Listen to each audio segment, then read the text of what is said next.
ମାନେ ବିଶ୍ୱଜିତ ମିଶ୍ର ସମସ୍ତେ ପ୍ରିୟରେ ମୋତେ ବୁଲୁଆନା ଡାକନ୍ତି। ଆଜି ଆପଣ ଜାଗତ ଗୌରୀ ପାଖରେ ମିଟିଂ ହେଇଥିଲା ବୃକ୍ଷରୋପଣ କାର୍ଯ୍ୟକ୍ରମ କ'ଣ ପାଇଁ କରାଯାଇଛି? ଅଳାଭର ପଞ୍ଚାୟତ ସାଂସ୍କୃତିକ ପରିଷଦର ମୁଁ ଅଧ୍ୟକ୍ଷ ଅଛି। ପାଖରେ ଅଛନ୍ତି ରାଜେନ୍ଦ୍ର ପ୍ରସାଦ ଶତପଥୀ, ସେ ଅଛନ୍ତି ଆମର ସଭାପତି। ପାଖରେ ସାର୍ ପ୍ରଭୋଦ ସାର୍ ଅଛନ୍ତି, ପାଖରେ ଦୀପ୍ତି ସାର୍ ଅଛନ୍ତି। ଆମର ଅଳାଭର ପଞ୍ଚାୟତ ସାଂସ୍କୃତିକ ପରିଷଦ ତରଫରୁ ରଜ ସମୟରେ 14, 15, 16 ତାରିଖରେ ରଜ ମହୋତ୍ସବ ହୋଇଥିଲା। ସମସ୍ତେ ଭାବୁଥିଲେ ଅଞ୍ଚଳରେ ଯେ ଏଇଟା ଗୋଟେ ଖାଲି ରଜ ମହୋତ୍ସବ ହେଇକି ସୀମିତ ହେଇକି ରହିବ ବୋଲି, କିନ୍ତୁ ତାହା ଆମେ ଧାରଣା ଭୁଲ କଲୁ। ଆଉ ଆକୁ ଆଗାମୀ ଦିନରେ ବ୍ୟାପକ ରୂପରେ ପ୍ରତି ମାସରେ ଗୋଟେ ନା ଗୋଟେ ସାମାଜିକ କାର୍ଯ୍ୟକ୍ରମ, ସେବା କାର୍ଯ୍ୟକ୍ରମ, ସାଂସ୍କୃତିକ ଉପରେ କାର୍ଯ୍ୟକ୍ରମ କରିବୁ, ଯେଉଁଥିରେ ଆମ ଯୁବପିଢ଼ିମାନେ ପ୍ରତିବସ୍ତ୍ର ହେଉଛନ୍ତି, ଭୁଲ ବାଟରେ ଯାଉଛନ୍ତି, ସେ ବାଟରେ ସେମାନଙ୍କୁ କେମିତି ଠିକ୍ରେ ଆଣିବା, ସମାଜର ପଞ୍ଚାୟତର ଅଳାଭର ପଞ୍ଚାୟତର ସମାଜର କଲ୍ୟାଣ ପାଇଁ ଯେଉଁ କାର୍ଯ୍ୟକ୍ରମ ଗୁଡ଼ା ଦରକାର, ସେବା ରୂପରେ, ସାମାଜିକ ରୂପରେ ସେ କାର୍ଯ୍ୟକ୍ରମ ଗୁଡ଼ାକ ଆମେ କରିବୁ। ତା ଭିତରେ ଇଏ ଗୋଟେ ବନ ମହୋତ୍ସବ କାର୍ଯ୍ୟକ୍ରମ ଆମେ କରିଥିଲୁ। ଆମେ ପ୍ରଥମ ଥର ଏଇଟା କରିଛୁ। ଏଥିରେ ଆମେ 100ରୁ ଉର୍ଦ୍ଧ୍ୱକ ବୃକ୍ଷ ଚାରା ଆଣିଥିଲୁ, ଯାହା ଭିତରେ ମା ଜାଗୁଳୀଙ୍କ ପୀଠରେ ଯେହେତୁ ଆମର କାର୍ଯ୍ୟକ୍ରମ ପ୍ରଥମ ବୈଠକ ରଜ ମହୋତ୍ସବ ଆରମ୍ଭ ହୋଇଥିଲା, ଆମେ ଭାବିଲୁ ଏଇ ପୀଠରୁ ହିଁ ଆମେ ସବୁ ଜିନିଷ କାର୍ଯ୍ୟକ୍ରମ ଷ୍ଟାର୍ଟ କରିବୁ। ଏଠୁ ଆରମ୍ଭ କରିଥିଲୁ। ଆମ ସହିତ ମାନେ ଗୁରୁଜନ ବ୍ୟକ୍ତିମାନେ 50ରୁ 60 ଉର୍ଦ୍ଧ୍ୱ ଗୁରୁଜନ ବ୍ୟକ୍ତିଙ୍କ ଦ୍ୱାରା ଆମେ ଏଠି 2ଟା ନଡ଼ିଆ ଗଛର ବୃକ୍ଷରୋପଣ ଏଠି କଲୁ, ଗୋଟେ ପିଜୁଳି ଗଛର ଏଠି ବୃକ୍ଷରୋପଣ କରି ଷ୍ଟାର୍ଟ କଲୁ। ତାପରେ ନାଦିଆ ବଜାର, ତାପରେ ଅଳାଭର ଗ୍ରାମ ଯେଉଁଠି ବଜାର ଅଛି ସେଠି ଆମେ ସବୁ ବୃକ୍ଷ ଚାରା ସମସ୍ତଙ୍କୁ ଆମେ ଦେଲୁ। ସମାଜକୁ ବାର୍ତ୍ତା ଦେବା ଯେ ବୃକ୍ଷ ହିଁ ଜୀବନ, ବୃକ୍ଷ ଗୋଟେ ଜୀବ ଏଭଳିଆ, ସିଏ କାହାକୁ କିଛି କହିପାରେ ନାହିଁ, କିନ୍ତୁ ମାନବ ସମାଜକୁ ବହୁ ମାନେ ମୂଲ୍ୟ ଦିଏ। ସିଏ ତାକୁ କେହି କିଛି ଦିଅନ୍ତି ନାହିଁ, ସିଏ ସମାଜରେ ଗୋଟେ ବହୁତ ବଡ଼ ବାର୍ତ୍ତା ଦେଉଛି। ତାକୁ ସେବା କାମ କରିବା। ଆଜିର ଯେଉଁ ସମାଜ ମାନେ ଭୁଲ ବାଟରେ ଯାଉଛି, ତାକୁ କେମିତି ଭଲ ବାଟକୁ ଆଣିବା ଆଉ ସମାଜର କଲ୍ୟାଣ କରିବା, ଏଇଟା ହେଉଛି ଅଳାଭର ପଞ୍ଚାୟତ ସାଂସ୍କୃତିକ ପରିଷଦର ମୁଖ୍ୟ ଲକ୍ଷ୍ୟ। ମୋ ନାଁ ରାଜେନ୍ଦ୍ର ଶତପଥୀ, ଅଳାଭର ସାଂସ୍କୃତିକ ପରିଷଦର ସଭାପତି ରୂପେ କାର୍ଯ୍ୟ କରୁଛି। ଆପଣ ଏଇ ଯେଉଁ ଜାଗତ ଗୌରୀ ମନ୍ଦିରରେ ଆଜି ଯେଉଁ ବୃକ୍ଷରୋପଣ କାର୍ଯ୍ୟକ୍ରମ କଲେ, କ'ଣ ପାଇଁ ବୃକ୍ଷରୋପଣ କଲେ ଏବଂ କ'ଣ ରହିଛି? ଦେଖନ୍ତୁ, ବର୍ତ୍ତମାନ ଯେଉଁ ସିଚୁଏସନ୍ ଅଛି, ପ୍ରକୃତି ଚାହୁଁଛି ଯେ ବୃକ୍ଷ ରୋପଣ କରାଯାଉ। ଯେମିତି ସରକାରୀ ସ୍ତରରେ ବର୍ତ୍ତମାନ ପାଇଁ ମା ପାଇଁ ଗଛଟିଏ ଯେଉଁ ପ୍ରୋଗ୍ରାମ୍ ଚାଲିଛି, ସେ ପ୍ରୋଗ୍ରାମ୍ ଏଇଟା କହିଲେ ଗୋଟେ ଅତ୍ୟୁକ୍ତି ହେବ ନାହିଁ। ଯେମିତିକି ବର୍ତ୍ତମାନ ସମାଜରେ ଯୁବ ସମାଜ ଯେଉଁଠି ପଥଭ୍ରଷ୍ଟ ହେଉଛନ୍ତି, କିନ୍ତୁ ଆମର ଯେଉଁ ଅଳାଭର ସାଂସ୍କୃତିକ ପରିଷଦ ଯେଉଁ ଯୁବକ ଭାଇମାନେ ଆମ ସହିତ ସଂଶ୍ଳିଷ୍ଟ ଅଛନ୍ତି ବା ଆମ ସହିତ କଣ୍ଟାକ୍ଟରେ ଆସୁଛନ୍ତି, ଆମ ସହିତ କାର୍ଯ୍ୟକ୍ରମରେ ସେମାନେ ନିଜକୁ ସାମିଲ କରିଛନ୍ତି, ସେ ବାର୍ତ୍ତାଟା ଦେଉଛି ଯେ ବୃକ୍ଷ ହିଁ ଜୀବନ।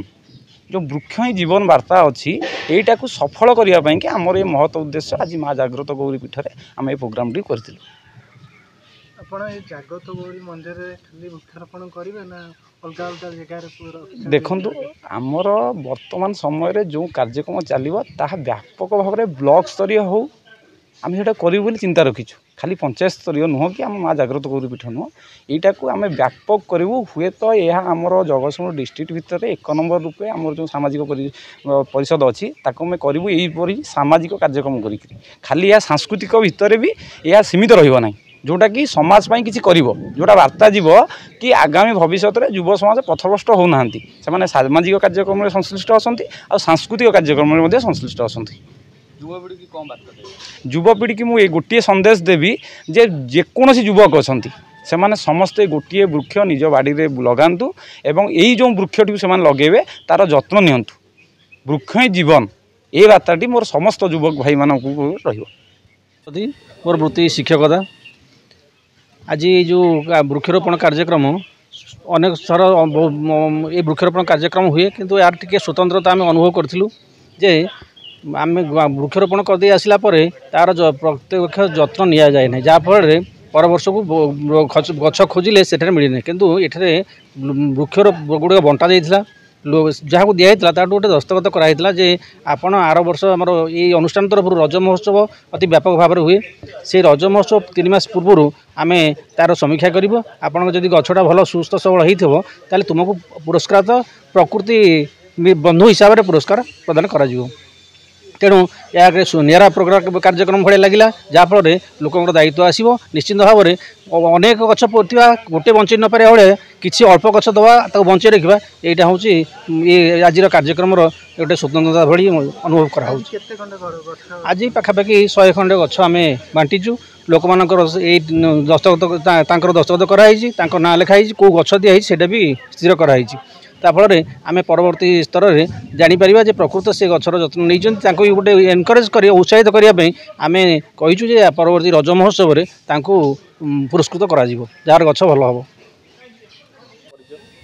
परिचय मु प्रबोध कुमार महांती शिक्षक शासन लाभर हाईस्कल तथा अलाभर सांस्कृतिक परिषदर भल सुचिंतक आज आमर अलाभर सांस्कृतिक परिषद तरफ वन महोत्सव कार्यक्रम कर जड़ित प्रथम आम माँ जागुलाई पीठर आरंभ कलु माँ जागुलाई पीठर आम 2टी नड़िया गछ आ गोटे पिजुड़ी गछ वरिष्ठ अवसरप्राप्त शिक्षकों को नहीं रोपण कलु तथा नारदिया बजार ग्रामवासी अलाभर ग्रामवासी मानक आम गोटे गोटे वृक्ष बंटन कलु एवं से ना एवं फोन नंबर आम रेकर्ड कर रखीचु एवं कहीचु आपण मानक दायित्व देलु जे आपण माने गछ को बंचई रखिए गछटीए जीवनटीए माँ पाई गोटे गछ ये गछटीए लखेले आम परिवेश आज नष्ट होगा जाऊँगी परिवेश आमर सुधुरी जीव तेणु आपण मैंने वृक्षर जत्न नहीं बंचेक रखिए आम परवर्ती पर्यायर आम आपको आस भेटू और आप गछ को जब बंचेक रखिंट आम आपको आसंता रज महोत्सव पुरस्कृत करूँ।